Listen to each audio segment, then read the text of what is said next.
Hello, hello, hello. Welcome back to the iLog channel. My name is Casey, and thank you for joining me for another episode of my Minecraft survival series. In today's episode, I want to build an apiary because I have an idea for a large copper tower, and I'm not sure if I necessarily want it to be oxidized or not.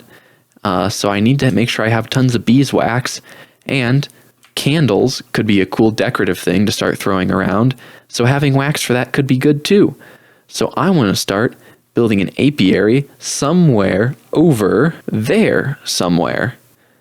Perhaps down a little ways. Now, if I'm going to do that, I'm going to need to clear out some of that forest and also level out some of that terrain. So I'm going to get started on exactly finding where I want this thing to go. And also I'm in luck because there's a beehive there, and there's a beehive down on that tree. You can't quite see it, but you can see the bee.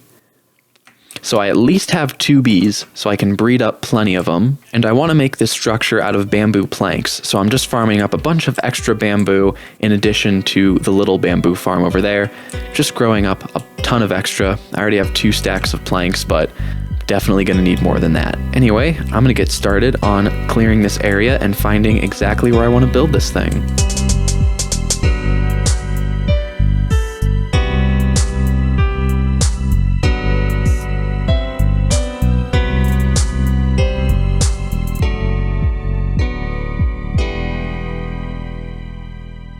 Alright, so this is the final area I've decided on, just kind of over this little hill down here, and this is the block palette, or at least the first part of it. Stripped birch corners, and then bamboo planks in between. I'm probably going to do glass blocks around here, and then maybe do something there.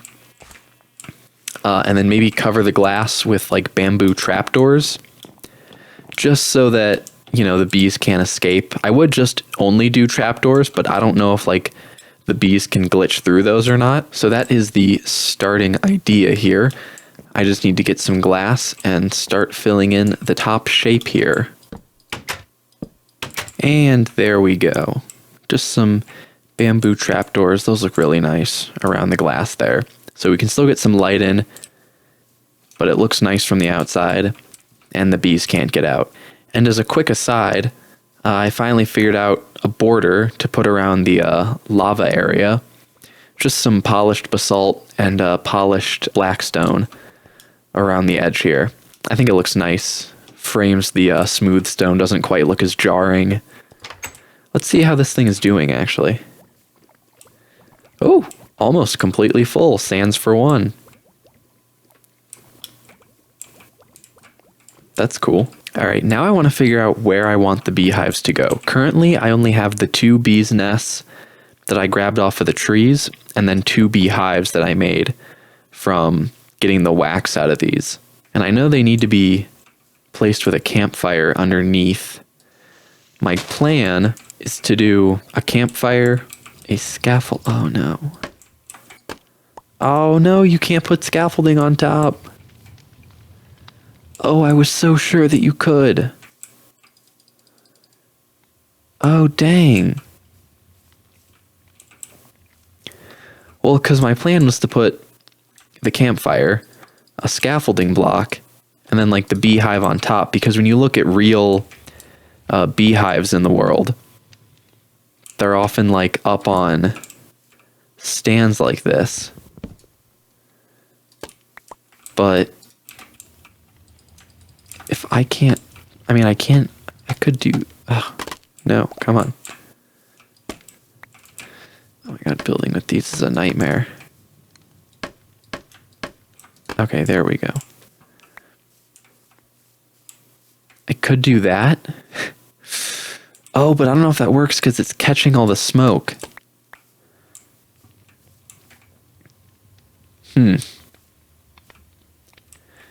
Well, I guess in that case, I can just set the beehives and bees' nests just on top of them and just have the campfires underneath. That's really a shame. I was hoping to have them elevated. Okay, I think I figured out a solution that's still gonna look pretty good. I've put up these little scaffolding and stair things, and each beehive is going to be like floating above the smoke.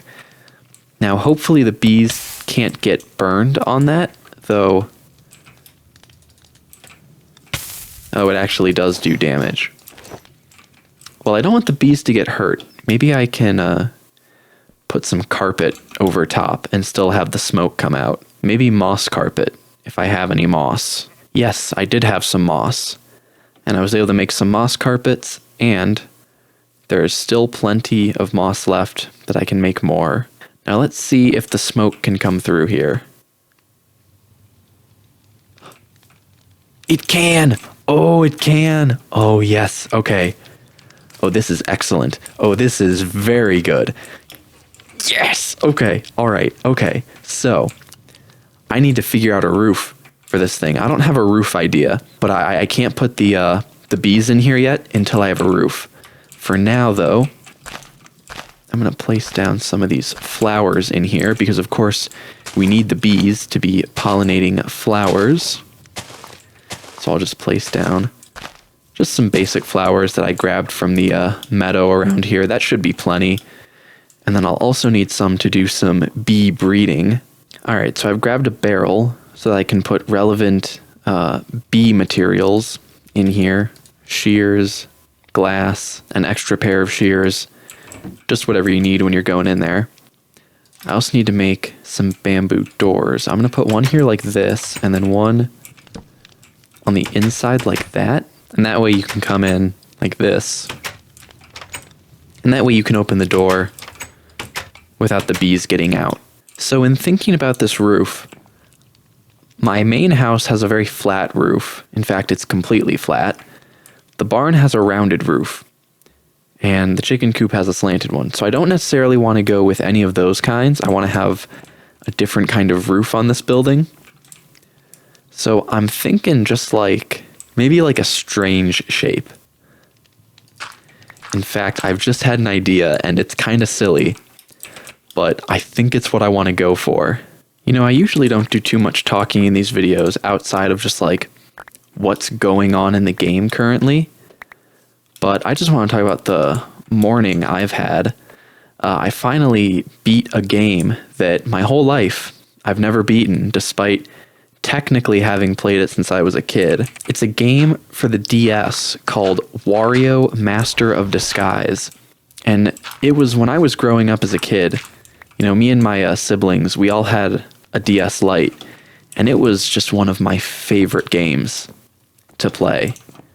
But we never beat it between the three of us. I don't think anyone ever had a save file that was like complete. I think we probably got stuck on like level 6 or something. I don't know exactly where we would get stuck, but yeah, it wasn't good. But I recently purchased a used DS Lite off of eBay, and I have a copy of Wario Master of Disguise on it. And I've been playing through it, and the touchscreen on this system is a little messed up. There's a bit of a dead zone in one part, and it's not always the most responsive, so I plan on changing out the touchscreen. That's actually a video I have, a video idea I have for the future, is just sort of documenting myself changing out the touchscreen on this system. But I beat the final boss this morning, and despite being not that difficult of a game, it kind of follows like Kirby logic, where the game itself isn't really that difficult, but the final boss, specifically one phase of the final boss, is just incredibly difficult. I don't really know what they were thinking, but it took me many, many attempts, but I finally beat it, and I was just so psyched. And I saw the ending to a game that, gosh, I hadn't, played in years, and that as a kid, I never saw the ending of. The game didn't have an ending. It just was, But that was a really great feeling. But I only have a couple of physical DS games, original DS games, currently. But I do have a flash cart on order, and I have a whole video planned about that. But I have to say, owning a DS Lite for the first time in years, probably, like, man, probably this DS Lite I got used is probably the first DS Lite I've owned in at least a decade, because my original DS Lite kind of just vanished, and I got a 3DS XL not long before the DS Lite vanished. And I say vanished, I think it got put away in some bin, and then that bin went somewhere else, I don't know. But yeah, nearly a decade. I don't want to talk about it too much here because I do have a video planned to like sort of going over the DS Lite and what it's like to own nowadays, you know, in the current scene of gaming and gaming consoles.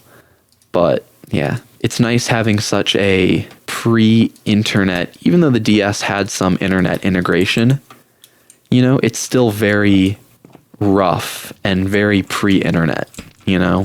And you really do see some of like the novelty factor in it when you realize that like compared to like the Game Boy Advance, the fact that the DS, the original DS, had like a built-in clock and calendar in it was like, it was like a novelty, you know? I mean, you were supposed to take the DS Lite with you and like in your pocket and have it with you and check the time on it and, you know, check the date. And it has a very charming interface, you know, despite the, you're not really supposed to spend time on the DS home menu, right? Like it's supposed to be like you load up to a game, you know, you can calibrate the touchscreen, load into a DS or GBA game, do picto chat and change the brightness setting and some like user data. And that's it. It's really not like a place you're supposed to be, you know what I mean? But it's like an inviting interface, which I find kind of ironic because, you know, despite being a system you're not really supposed to spend much time in the interface on, it still manages to have a more inviting interface than the Switch does. And I know everyone dogs on the Switch for its UI, but it really does suck, you know, coming from Nintendo, a company that always had so much character in their products, you know, and then you just have a plain dark theme and light theme, you know. It's a very default, just kind of normal smartphone-y interface. Man, I am just burning through this bamboo supply. But the original DS menu, it's got this like grid pattern in the background, and I suppose it's also just like design aesthetics have changed. You know what I mean? The Switch interface isn't bad. By modern standards, it's, you know, very contemporary. You know, it is very much of the times now. And so in that regard, it's hard to say that it's like bad. I think it's just design philosophies have changed between an interface that was designed at the turn of the millennium versus, you know, almost 2 decades into it. I guess the Switch interface would have been designed like a decade and a half into the millennium, but either way, it's, you know, very different. It's also crazy that like the DS Lite, specifically because it came out in 2006, is 18 years old this year. It's old enough to vote. Like if the DS Lite was a person in the United States, it would be legally old enough to vote. And that's crazy to me.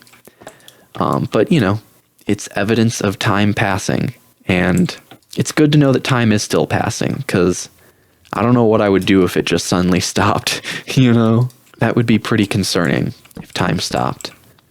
Even if it means that things change. That's alright, because nothing needs to last forever. So while I'm waiting for some more bamboo to grow, I suppose I should disclose what I'm doing with this roof. Maybe you can already tell. It's not quite exactly what one looks like.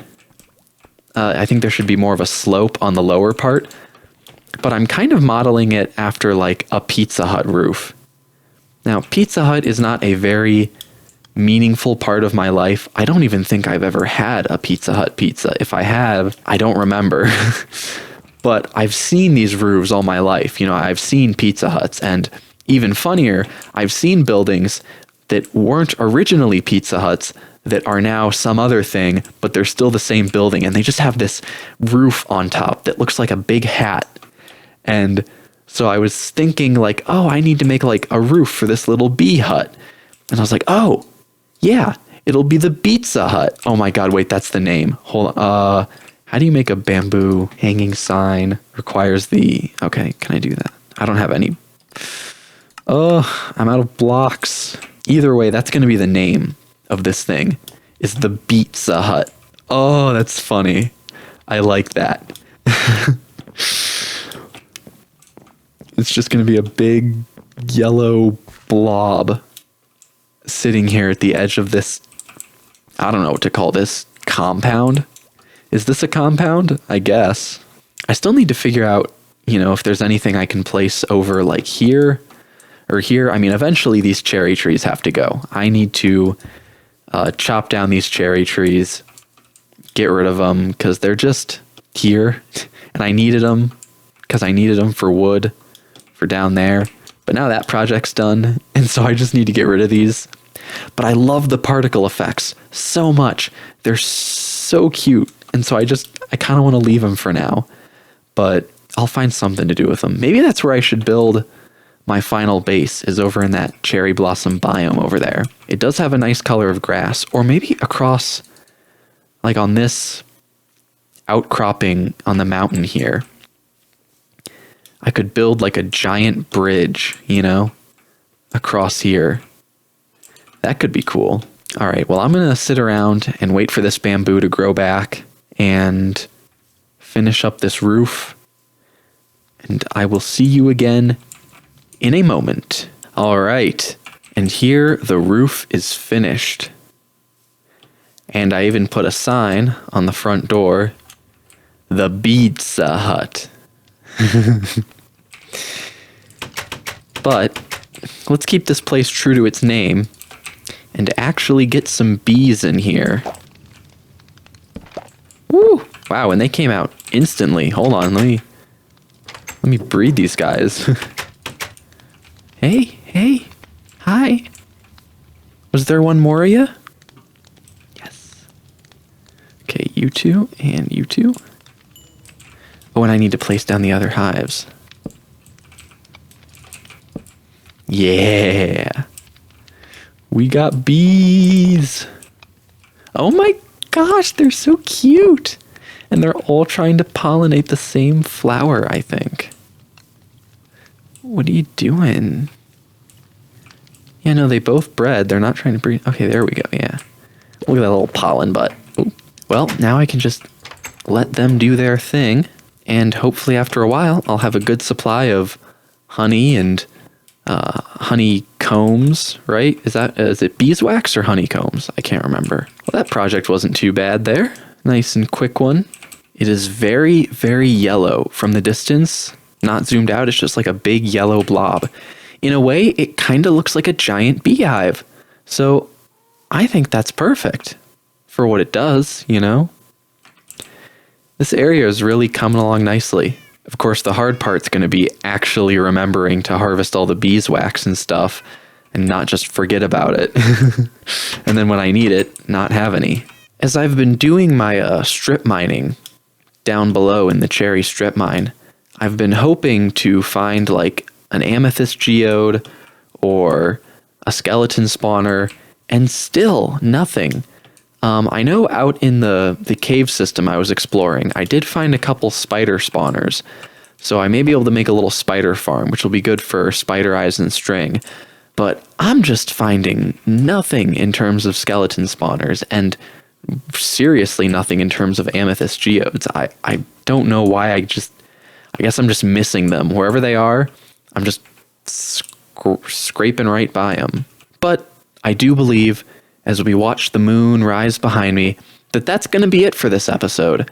If you liked this video, please consider leaving a like. It really helps out the channel. And if you want to see more of these videos, click that there subscribe button and check that notification bell. And if you do that, you'll get notified every time I upload. That way, you can stay current with what's going on in this world of Minecraft that I'm building here. With all that being said, seriously, thank you so much for watching. I'm Casey from the iLog channel, and this is me signing out. Bye now.